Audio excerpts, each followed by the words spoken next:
I mean, I'm just being totally honest. That is by far the most horrifying, terrifying night I have ever experienced. So, I want to share with you today a story that I don't share with you to try to scare you or try to discourage you in any way, but just to let you know that these are the types of things that sometimes we as transplant patients face.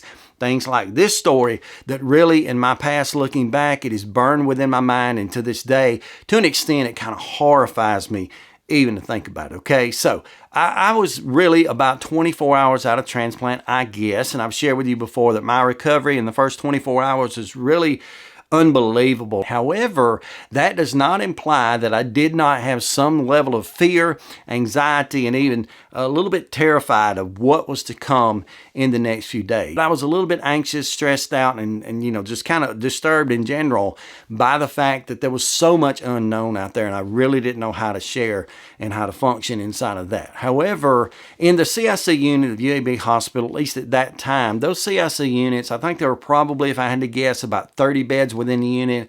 Maybe there were about 15 down one side and 15 down the other. Toward the end of the hall, there were some glassed-in, more intensive units, but for the majority of them, particularly if you just came out of recovery, you're placed in an area where the only thing separating you and the people on either side of you is just a curtain. But I only emphasize that because we, all of us in the unit, were basically separated by curtains. So honestly, if I could have stretched out my arm to the furthest point, so that'd be about 3 foot, if the person next to me had done the same, we could probably have high-fived one another at that point. We were really, really tight. And so things are very, how would you say that? They're very communal in a sense. And so I'm laying in the bed, and the whole time I'm laying there, all I'm hearing around me are the monitors going off, whether it's an IV that's run out or the actual heart monitors themselves, beep, beep, beep. I've got a person next to me. I haven't met at that point, but a person next to me turned out to be a man that was basically just in the same shoes as I am. According to what the doctors told me later, he had had a heart transplant, albeit his was 3 or 4 days earlier than mine, so he was a little bit farther in the process.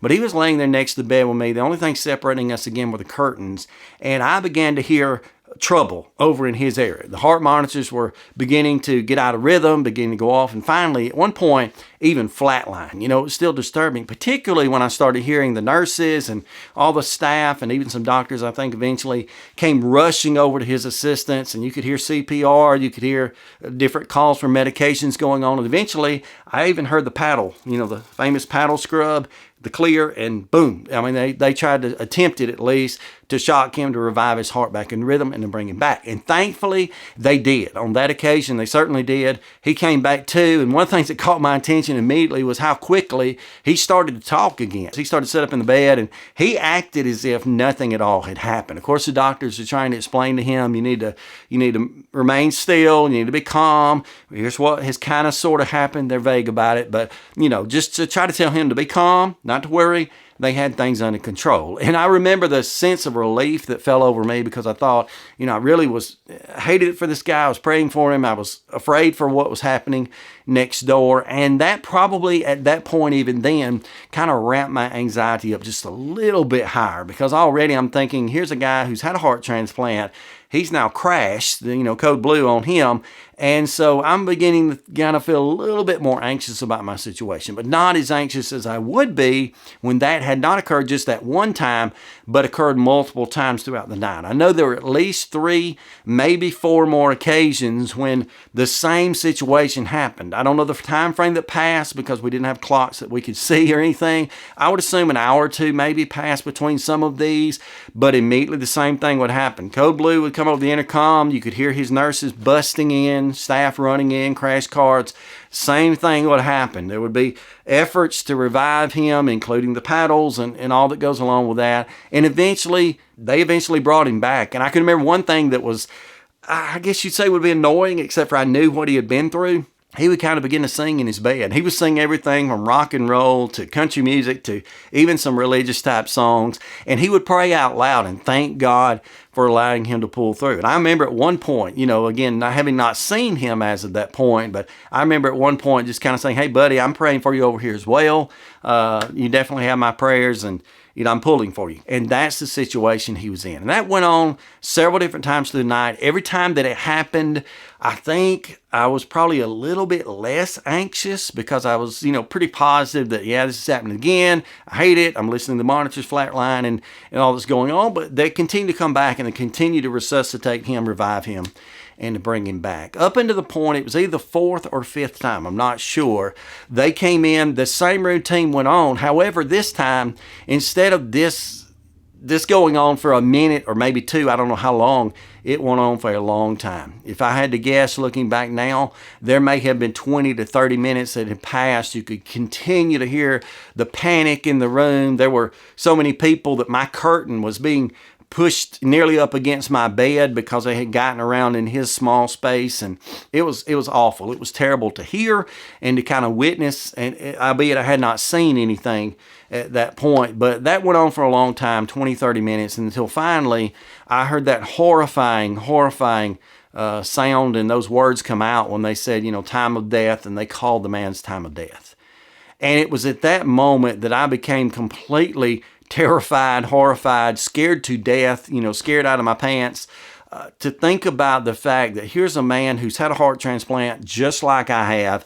He may be a few days ahead of me even, but he had just passed. He had just died right there next to me within a few feet. And I can remember, even some of the nurses, not necessarily saying anything directly to me, but I can remember some of the nurses even talking outside, that they really didn't know what had happened and why this issue had come up, and that he had done so well the day or two before, and all that. Just, oh man, it just pulled at my heart. But at the same time, I was scared to death. There had no doubt about it, no argument. I was scared to death. And so later on, I asked one of my nurses, his name was Isaiah, he came in, and I said, hey, what was going on with this guy? And of course, he repeated to me what he could, and under HIPAA standards, that he was a man and a little bit older gentleman than me, and that he had had a heart transplant a few days before. And they said at that point they were really not exactly sure what was going on, that there was just some tachycardia and different rhythms that were coming up. And then, as I had heard, he had flatlined, and they just lost him. And he said, we really, we did all that we could. We don't know what we can do. And I remember asking Isaiah specifically, I said, that's not going to happen to me, is it? Oh, no, you'll be fine. But I didn't really trust his words because of what I had witnessed just through the curtain on the course of that night. I guess that went on for a total of 5-8 hours. I don't know, it was all night. But it was terrifying. And so since that day, I have often thought about that man. I never knew his name or anything, but I've thought about him. I've thought about his family. I've prayed for them before. And I wish to one part of me that I could kind of wipe that from my memory. But I'm also thankful that I can remember, because this is a human. This is a man. This is a guy who had a life, who apparently had a wife. He had children. I think even had grandchildren. And what a loss, just to think that you'd made it all the way here, made it through transplant, through the surgery itself, and we're doing, according to what Isaiah had said, pretty well up until the day before, and then have this happen. It's just difficult. It's a hard thing to consider, but it has certainly made me more thankful, more grateful for every single day that I've been alive, for every moment when I've not had problem, when I have continued to recover. Things haven't been perfect, no, but I'm alive, and this man is not, and countless others I'm sure are not. But it was just one of those times that, as scary as it was, it made me appreciate life even more, if that makes any sense. And so I don't tell you this to try to discourage you. I tell you this to know that, I guess I tell you this to help you to face it. This is not something I thought about going in. I don't know what my rainbow-filled pictures were, but I really thought they roll you into surgery. They roll you back out. Everybody kind of goes in a little slot. They pull some tubes, you jump out of bed and walk home, I guess. I don't know what I thought at the time, but I wasn't expecting that. So I just want to make you aware. I want to ask you, even though I don't know a name, I want to ask you to continue. It's been almost 9 years, but continue to pray for that family. and whatever struggles they've had since and whatever pain they felt and all, but I think it's always better to know than not know. I guess that's true of you. It's always better to be aware and to know these things. You can face these things.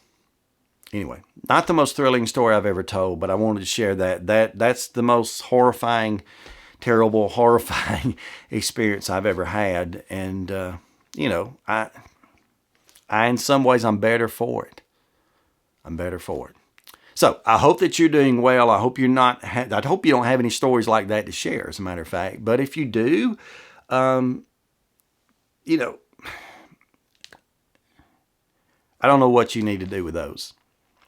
Just allow them to make you better. Okay, allow them to make you stronger, more motivated to live every day and to appreciate every second in life the way you should. Thank you so much for joining me today, and until next time, stay stronger, friends.